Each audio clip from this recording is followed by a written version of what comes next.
पत्नी जो विनय नरवाल की है हिमांशी, उन्होंने कहा कि वो किसी से नफरत नहीं चाहती। हमें किसी से नफरत नहीं करनी चाहिए, हमें केवल अमन और शांति चाहिए। पहलगाम हमले में शहीद हुए थे विनय नरवाल। आपको याद होगा विनय नरवाल की पत्नी की वो तस्वीरें जहां पर वो अपने पति के पार्थिव शरीर के पास बैठी हुई रो बिलख रही थी। और पूरे देश में जब ये तस्वीर पहुंची तो हर कोई सिहर गया था। अब वो कह रही हैं कि वो किसी से नफरत नहीं चाहती हैं और वो इस तरह की वो नफरत करना नहीं चाहती हैं। वो कहती हैं कि हमें केवल अमन और शांति चाहिए। I do not want any hatred towards anybody. This is what is happening. People going against Muslims or Kashmiris, we don't want this. We want peace and only peace. Of course, we want justice.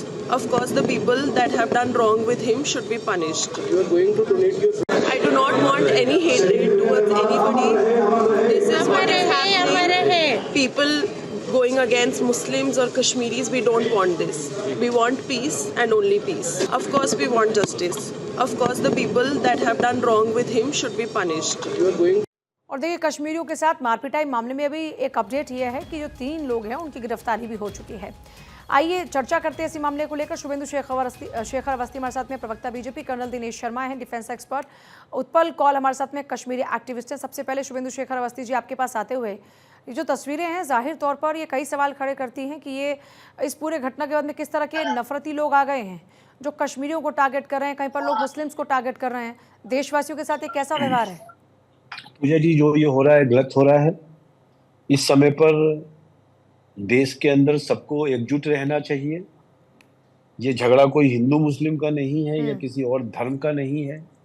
ये झगड़ा हिंदुस्तान और पाकिस्तान का है। और यदि कोई झगड़ा भारत में किसी तरीके का हिंदू मुस्लिम होता है तो इसका फायदा पाकिस्तान को मिलेगा। आपके चैनल के माध्यम से हम अपने दर्शकों को बताना चाहते हैं। जो लोग भी इस तरीके के कोई कश्मीरी लोगों के ऊपर जो शाल बेच रहे हैं, आप दिखा रहे हैं, इस पर एक्शन ले रहे हैं, उनके ऊपर कोई काम कर रहे हैं, उन्होंने गलत काम किया, उन पर एक्शन होना चाहिए, तो तत्काल गिरफ्तार होना चाहिए। और इस तरह की घटनाएं भारत में कहीं भी हो रही हैं उसके ऊपर बहुत ज्यादा हाई अलर्ट रखा गया है। आपके चैनल के माध्यम से मैं एक संदेश देना चाहता हूँ, झगड़ा किसी धर्म या किसी व्यक्ति से नहीं है, झगड़ा पाकिस्तान और आतंकवादियों से है। और ऐसे समय पर जो लोग इस तरीके की घटनाएं कर रहे हैं, जो गलत कर रहे हैं, उनके ऊपर कड़ी से कड़ी कार्रवाई होनी चाहिए। उनको गिरफ्तार करना चाहिए, जेल भेजना चाहिए। दूसरा बात जी, जैसा मैडम नरवाल ने कहा, अभी हमको पीस चाहिए, शांति चाहिए। जो लोग इसमें जुड़े हुए हैं, जो लोग जिन्होंने ये आतंकवादी अटैक किया है या आतंकवादी अटैक में जिन लोगों का हाथ है, जिन्होंने लोकल असिस्टेंस दी हुई है, जिन्होंने लोकल तरीके से उनको मदद करी है इस तरीके की वारदात करने के लिए, उनको बहुत कड़ा से कड़ा सजा मिलना चाहिए। कोई भी सजा जेनरिक सेंस में नहीं होनी चाहिए कि यदि किसी व्यक्ति ने मारा है, वो मुसलमान है, तो कश्मीर के सभी लोगों को या कश्मीर के कुछ 100-200 लोगों ने मिलकर ये घटना को अंजाम दिया है तो पूरे कश्मीर को उसका मुआवजा या उसका भुगतना पड़े। इसलिए भारतीय जनता पार्टी और भारतीय जनता पार्टी की मोदी जी की सरकार इस बात को लेकर बहुत क्लैरिटी में है कि हमको किन से झगड़ा करना है, हमारे कौन से दुश्मन हैं और किन लोगों ने उन हमारे दुश्मनों को यहाँ तक लाने में मदद करी गई है। इसलिए उससे जुड़े हुए विषय आपको मालूम है कि 3 आतंकवादी, ये जो कश्मीरी आतंकवादी थे जिनका नाम लिस्टेड था, काफी समय से गायब थे, उनके घर को ब्लास्ट किया गया। इस तरीके की कार्रवाई होगी। हम अपने घर में भी सफाई करेंगे जो आतंकवादियों से जुड़े हुए हैं, और बाहर जो सफाई करनी है वो तो हम करेंगे ही। लेकिन बड़ी बात वो हो जाती है कि करे कोई और भरे कोई। इस बीच महबूबा मुफ्ती का एक बार रिएक्शन आपको सुनवा देते हैं। कश्मीर पर हमले को लेकर उन्होंने क्या कुछ कहा, एक बार सुन लीजिए। मेरी गुजारिश है होम मिनिस्टर साहब से कि हम समझते हैं, हम तकलीफ को समझते हैं, हम इस तकलीफ को महसूस करते हैं। तो पूरे मुल्क में गुस्सा है, मगर जम्मू कश्मीर के लोग जो उन्होंने इस तकलीफ को 30-35 साल से बर्दाश्त किया, और हम समझते हैं इस बात को। तो ऐसा होना चाहिए कि जैसे जो मिलिटेंट्स के साथ डील करते हुए ये जरूरी है कि ध्यान रखा जाए कि आम लोगों के घर न गिराया जाए। और इसी तरह जो आपने एक एडवाइजरी की है कि जो लोग यहाँ बाहर से आए हुए हैं, पाकिस्तान से आए हुए, तो उसमें कोई ऐसे लोग हैं, ऐसी औरतें हैं जिनकी शादी 30 साल 40 साल पहले हुई है, या मतलब जिनके बच्चे हैं, ग्रैंड चिल्ड्रन हैं, उनका घर तो हिंदुस्तान है, वो तो अपने आप को हिंदुस्तानी समझते हैं, वो इस वक्त इस उम्र में कहाँ जाएंगे। तो और आइए एक बार उत्पल कौल जी का रुख कर लेते हैं। उत्पल कौल जी, इन तस्वीरों को देखने के बाद आप क्या एक्सपेक्ट करते हैं सरकार से, या क्या कहना चाहते हैं लोगों से? सबसे पहले मैं ये बता दूं कि 22 पहलगाम में जो हुआ ये जेनोसाइड था, ये नरसंहार था, बहुत बड़ी साजिश थी जिसमें पाकिस्तान मुलविस था, जिसमें कश्मीर के ओवरग्राउंड और अंडरग्राउंड जो लोग हैं वो इसमें मुलविस थे। और जैसे महबूबा मुफ्ती ने कहा, हमने ये 35 साल से मतलब जेला है, मेरे घर को भी इसी तरह जलाया था, मेरे बिजनेस को भी इसी तरह खत्म किया, हमारे घर के 4 लोगों को मारा, मेरे कई दोस्तों को मारा।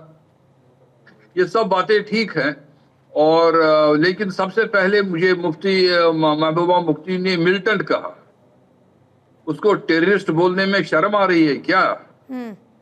जिन्होंने 28 लोगों का खून किया, और ऐसी ट्रेजेडी हो गई जिसने किसी ने 6 दिन पहले शादी की थी, 2 महीने पहले शादी की थी, वो कश्मीर घूमने के लिए आए थे और उनको ये मिलिटेंट बोल रही है। ये सिंपल टेररिस्ट है, ये आतंकवादी है, और इन आतंकवादियों का तो नामो निशान खत्म करना है। उसके साथ साथ पाकिस्तान का नामो निशान खत्म करना है, जिन्होंने 45 साल हमारे साथ ऐसा सलूक किया, 10 साल पंजाब में, उसी से 90 तक, और 89 से लेके आज तक कश्मीर में जो कर रहे हैं। लेकिन मेरी पुरजोर अपील होगी, ये बीजेपी प्रवक्ता के साथ में बिल्कुल मतलब मैं ये मानता हूं बात कि देश में लगभग इस वक्त 10 लाख कश्मीरी, 10 लाख, जिसमें कश्मीरी पंडित भी है, कश्मीरी मुसलमान हैं। आप किसी भी 5 स्टार होटल में जाएंगे, IT कंपनी में जाएंगे, और कम से कम 2-3 लाख तो शाल वाले ही होते हैं, सर्दियों में तो कम से कम 4 लाख लोग होते। इनके साथ कोई बदतमीजी करे, इनके साथ कोई हाथ उठाए, इन पर कोई गुस्सा उतार, वो गलत बात है, वो बिल्कुल गलत बात है, क्योंकि पाकिस्तान यही चाहता है, आतंकवादी यही चाहते हैं, एक्सट्रीमिस्ट जो है जहादी यही चाहते हैं कि हिंदू मुस्लिम हो जी, और वो फिर पूरे दुनिया को बता दे, देखो जी कश्मीर, ये हिंदुस्तान में मुसलमान सेफ नहीं है, देखो जी कैसा ये बर्ताव करते हैं। तो इस बर्ताव के कारण ही आतंकवाद हो रहा है, जो असली बात है वो छुप जाती है।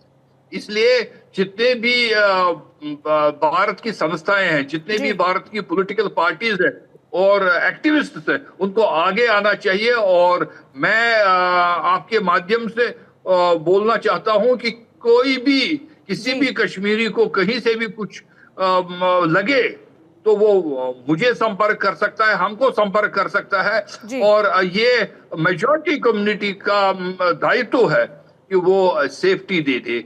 और मुझे लगता है कि भारत के होम मिनिस्टर ने इसको, अमित शाह जी ने इसको सीरियसली लिया है, एक एडवाइजरी जारी की गई है, और हर एक कॉलेज में, हर एक हॉस्टल में सारे कश्मीरी सेफ है। ये मैं सब कश्मीरियों को बताना चाहता हूं कि इक्का दुक्का वारदात कहीं पर हुई होगी, चाहे चंडीगढ़ में होगी, चाहे मसूरी में होगी, ओवरऑल जो कश्मीरी पूरे भारत में रह रहे हैं वो सेफ है।